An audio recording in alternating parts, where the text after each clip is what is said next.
Hello students, physics में आज का टॉपिक है एम्पियर सर्किटल लॉ। पिछली वीडियोस में मैंने आपको ये करवाया था बायोट सावर्ट लॉ, तो अब है एम्पियर सर्किटल लॉ। ये सारे के सारे जो लॉज हैं ये मैग्नेटिक फील्ड के ही हैं। वायर में जब करंट चलता है तो उसमें मैग्नेटिक फील्ड बनता है, तो उस मैग्नेटिक फील्ड की बहुत सारी प्रॉपर्टीज़ हैं, बहुत सारे रूल्स हैं उसके अंदर। तो उसी मैग्नेटिक फील्ड से मोटर चलती है। मोटर और बिजली के ज़्यादातर इंस्ट्रूमेंट्स मैग्नेटिक फील्ड के कारण ही चलते हैं। अब देखो, आज ये बड़ा अजीब लॉ आप पढ़ेंगे, एम्पियर सर्किटल लॉ, जिसमें मैथमेटिक्स का भी यूज है। इंटीग्रेशन जो मैथ में आप पढ़ते हो वो मैन मेड नहीं है, आदमी की बनाई हुई नहीं है, वो भी नेचुरल है, नेचुरल प्रोसेस है इंटीग्रेशन और डिफरेंशिएशन। ये आपको अभी पता चल जाएगा ये लॉ जब पढ़ेंगे ना, एम्पियर सर्किटल लॉ। क्योंकि देखो, जो मैग्नेटिक फील्ड बनता है करंट में वो तो मैन मेड तो है नहीं, वो तो नेचुरल बनता है, कुदरत की देन है वो। तो ये देखो कैसा अजीब लॉ है। It states that line integral of magnetic field, ये जो मैग्नेटिक फील्ड बी है, मैग्नेटिक फील्ड को बी से लिखते हैं। इसका अगर इंटीग्रेशन करें लेंथ के हिसाब से बी डी एल, तो वो क्या होगा, तार में जितना करंट चल रहा है उसका म्यू नोट टाइम्स, यानी म्यू नोट गुणा। म्यू नोट आपको बताया था पिछली वीडियो में। एक तो वीडियो सीक्वेंसली देखनी ज़रूरी है। अगर एक भी वीडियो बीच में आपने नहीं देखी और उसका आपने सही स्टडी नहीं की उस टॉपिक की, तो नेक्स्ट टॉपिक्स भी समझ में नहीं आएंगे। आई को म्यू नोट से मल्टीप्लाई कर दो तो उतना ही आएगा जितना मैग्नेटिक फील्ड का इंटीग्रेशन करने से आएगा, है ना कमाल। सेम वही आएगा बिल्कुल। म्यू नोट की वैल्यू आपको बताई थी 4 पाई × 10⁻⁻7 वेबर पर एम्पियर पर मीटर। और म्यू नोट है क्या, absolute permeability of free space, ये होता है mu naught. Line integral of magnetic field, line integral का मतलब डीएल, लेंथ के हिसाब से DL. Line integral of magnetic field का मतलब integral of B D L, तो वो कितना होता है, अराउंड एनी क्लोज्ड पथ और circuit is equal to mu naught times the total current, यानी टोटल करंट का म्यू नोट गुणा होता है। टाइम्स का मतलब गुणा। अब म्यू नोट क्या होता है, इसका नाम ब्रैकेट में लिख देना है। अब इसका प्रूफ भी देना है कि ये किस प्रकार से होता है, ये सही भी है या गलत है, इसका प्रूफ भी देना है। देखो कैसे देंगे, ये तो लिख लेंगे। Consider a circular path of radius R, circular path radius R मान लिया। सर्कुलर रास्ता, कौन सा रास्ता है, यानी तार ही है ये, क्योंकि करंट तो तार के थ्रू ही गुजरेगा ना। करंट ऐसे सड़क पे तो होके जाएगा नहीं, तार में से होके जाएगा। तो सर्कुलर पथ का मतलब तार, circular wire of radius R, such that current carrying conductor passes through the center O। Current carrying conductor है जो उस पथ के सेंटर से होके गुजरता है। Let P Q D L है वो भी small element of circular path. Small element का मतलब जो इतनी बड़ी तार है उसका एक छोटा सा part, small part. Small part of wire, उसको स्मॉल एलिमेंट कहते हैं। B is the strength of magnetic field, ये पता ही है पॉइंट पी पे। According to right hand thumb rule, direction of magnetic field at point P is along tangent in the circular path at that point. ठीक है,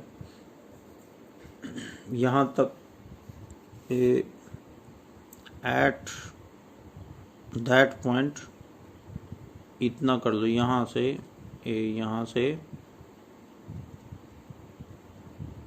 यहाँ तक proof में।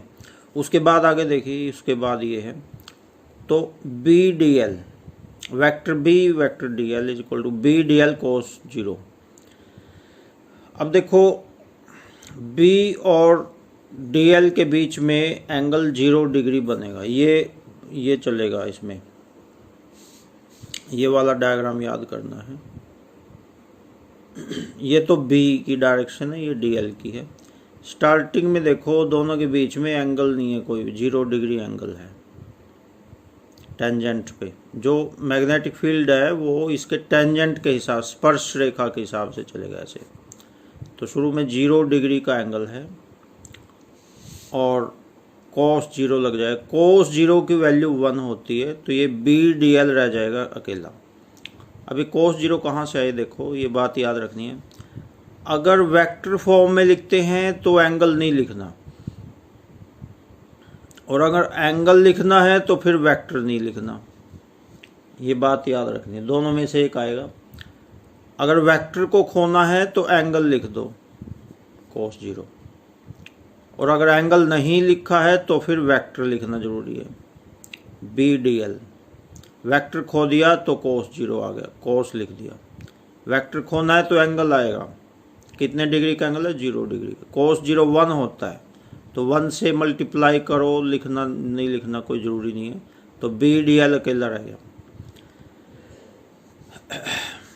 अब b की वैल्यू पिछले वीडियो में आपको बताई थी, mu naught upon 4 pi into 2 I upon R. R radius है, म्यू नोट पता ही आपको, absolute permeability of free space, I current है। तो b की ये वैल्यू याद रखो, mu naught upon 4 pi 2 I upon R. अब b की ये वैल्यू वहाँ पे रख देंगे, वहाँ।